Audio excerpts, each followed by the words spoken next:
warahmatullahi wabarakatuh.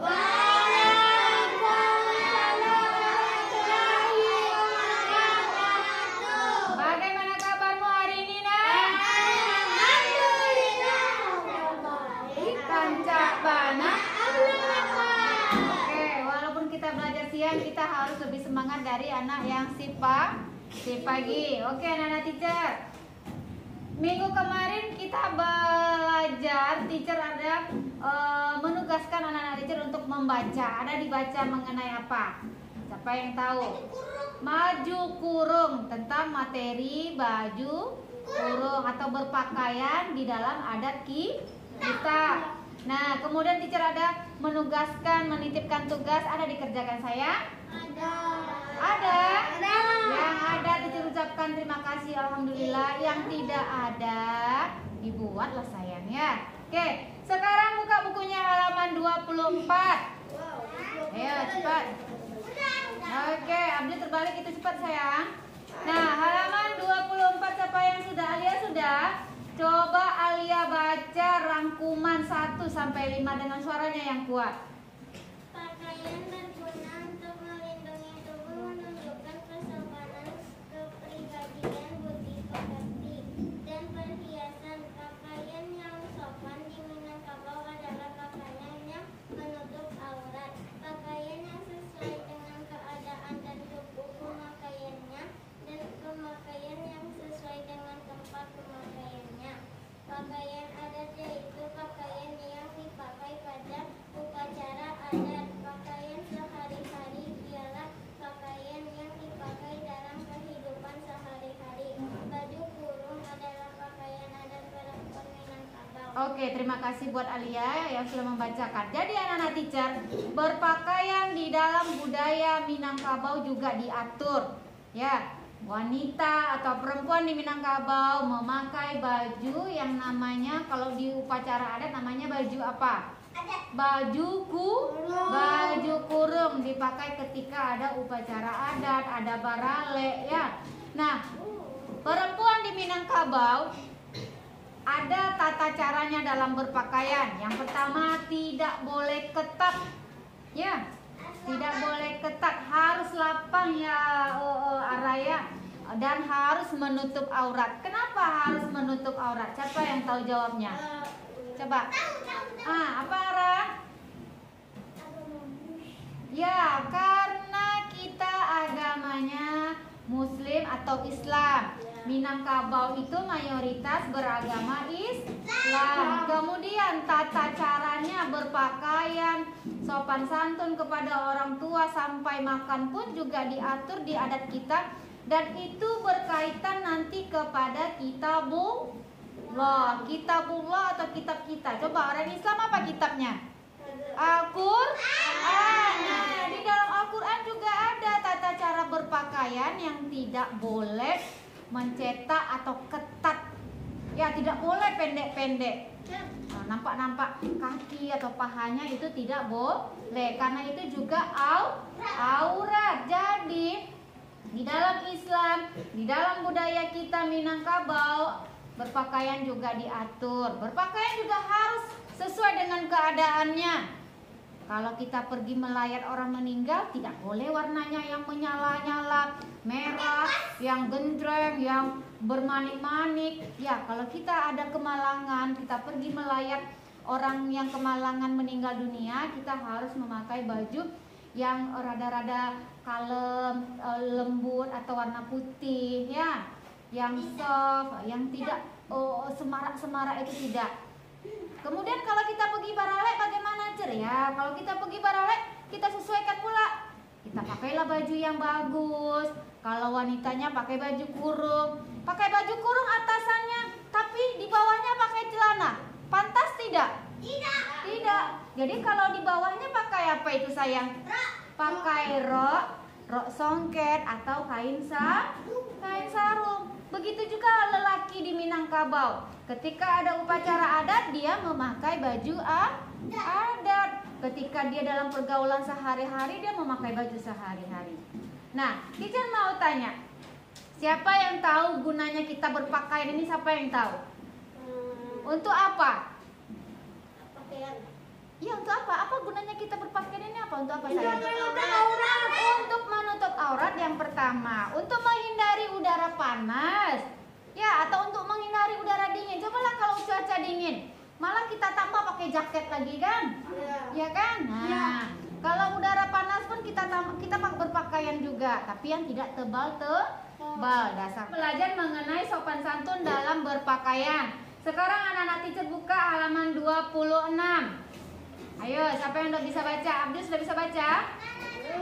Aska, baca Aska halaman 26 yang kuat suaranya. Yang manusia tuh. Ya, baca dulu ininya, judulnya sopan santun bepergian. Sopan santun berpergian. Baru baca manusianya. Ya.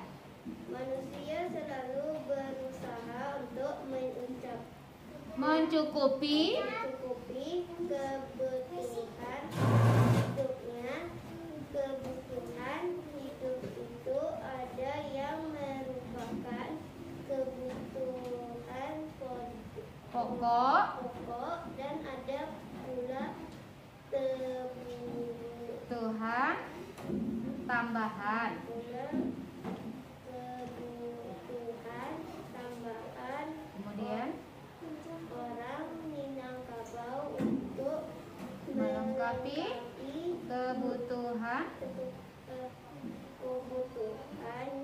tidak cukup hanya di daerahnya saja, melainkan pergi merantau ke negeri. orang. Dah, stop dulu ya. Nah, sekarang teacher mau tanya dulu anak-anak teacher Wiwi yang cantik, yang ganteng. Teacher mau tanya, siapa di sini saudaranya yang ada tinggal di Bandung? Siapa di sini? Ada. Siapa di sini saudaranya yang ada tinggal di Jakarta? Tunggu. Aku punya. Ada?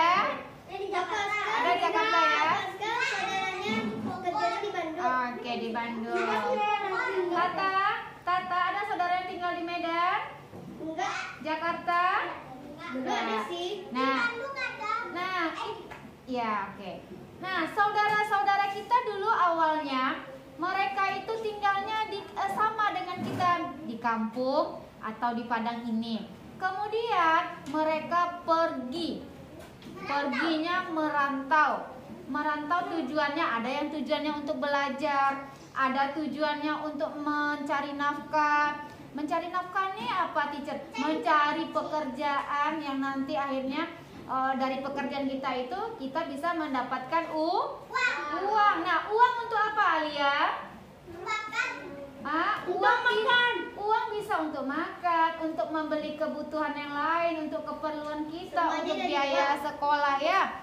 Nah, sekarang anak-anak teacher, Alia, bepergian itu adalah kita pergi dari rumah, baik jauh maupun dekat. Nah, dalam bepergian pun di dalam budaya Minangkabau itu diatur. Iya, diatur. Iya, diatur. Jadi kalau kita bepergian, sayang, dengarkan baik-baik ya. Kalau kita mau pergi, yang pertama kita harus pamit dulu ke orang tua. Ya, tapi aku diantar kok, sama papa mamaku, Ya, kalau diantar sama papa mama ke sekolah atau kemana, kan nanti kita pas mau turun mobil kan kita salim ya, salam orang tuanya kan? Aku sekolah dulu ya, aku belajar dulu ya. Ada juga yang cuma diantar papanya aja, mamanya tinggal. Nah, kita harus pamit sama mama. Mama, aku sekolah dulu ya, salim tangan mamanya. Itu kita harus berpamitan. Kemudian karena orang tua tahu kegiatan anak-anak teacher pagi itu ke sekolah. Nah, kalau misalnya anak-anak teacher nggak ke sekolah tapi pengen ke rumah temennya, misalnya nih si Alia, dia mau pergi ke rumah si Amanda. Dia ngomong sama mamanya, Mama, Alia pamit dulu ya, Mam. Mau kemana sayang? Mau ke rumah Amanda. Di mana rumah Amanda? Itu di dekat Tabing. Nah, ya di Tabing rumahnya sayang. Ya, dekat Tabing. Oh iya, jam berapa nanti pulangnya, Nak? Nanti pulangnya jam 2 sore, Mam. Oke. Nanti pun Alia mau diantar atau mau naik Gojek atau Gokar atau gimana? Mau diantar aja sama papa. Oke, diantar. Jadi kalau kita pergi itu harus jelas-jelas. Jangan nanti, ih aku kangen sama Abdil lah, ih aku kepengen main sama teman Abdil lah, kata si Nabil. Ih langsung aja Nabil pesan Gojek, langsung aja pergi. Kemudian nanti mamanya, ya, mamanya gini, bukan stres. Si Nabil mana ya? Kok nggak ada? Nah, ada itu contohnya. Apa Abdil?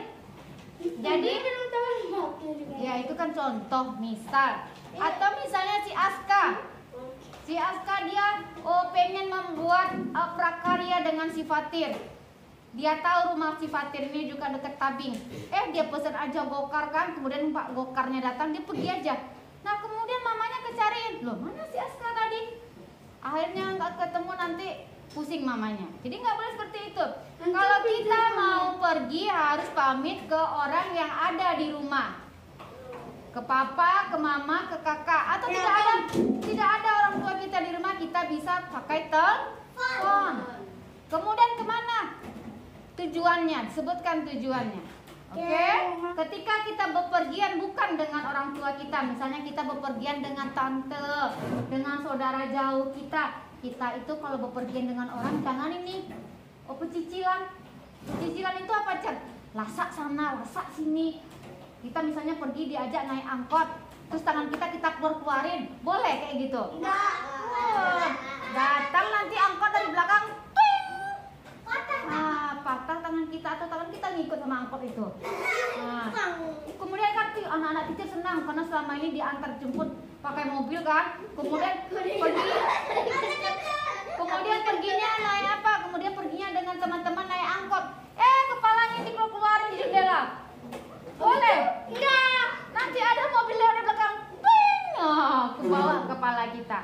Jadi kalau kita diajak oleh orang, kita harus duduk yang sopan, tidak boleh pecicilan, duduk yang tenang. Ada bepergian dengan sesama teman yang berlainan jenis.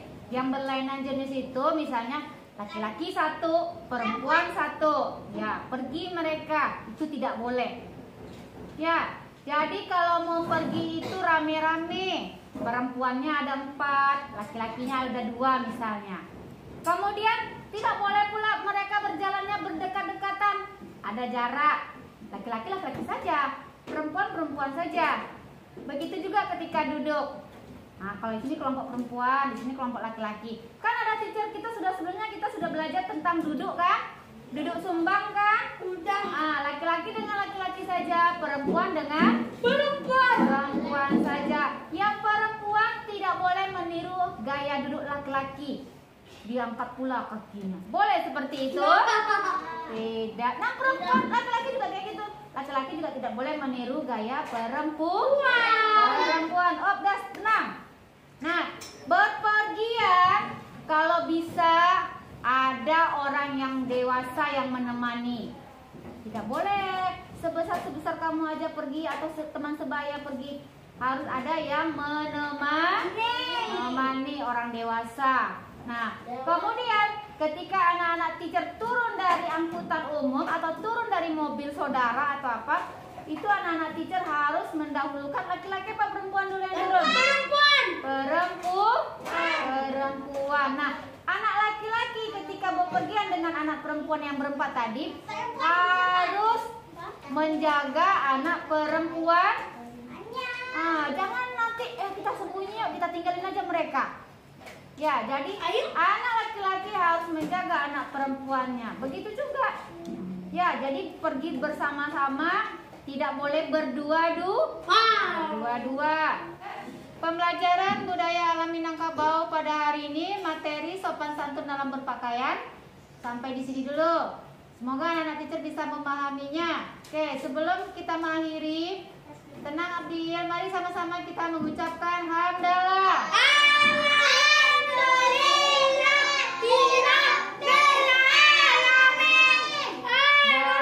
Duduk yang rapi. Yang bisa menjawab pertanyaan Teacher Wiwi boleh keluar. Apa Nabil? Nah, oke. Sebelum bepergian kita harus. Oke, Alia boleh duluan sama Amanda berpamitan. Rapikan kursinya. Berdua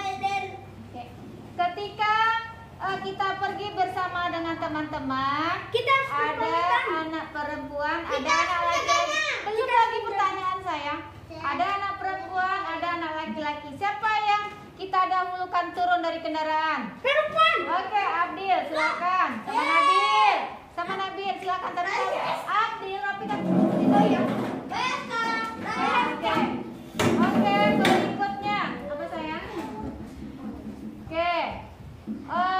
Kita tadi kan berpamitan kan, kemudian kita harus menyebutkan kemana kita akan Pergi. Oke, boleh semuanya keluar. Terima kasih.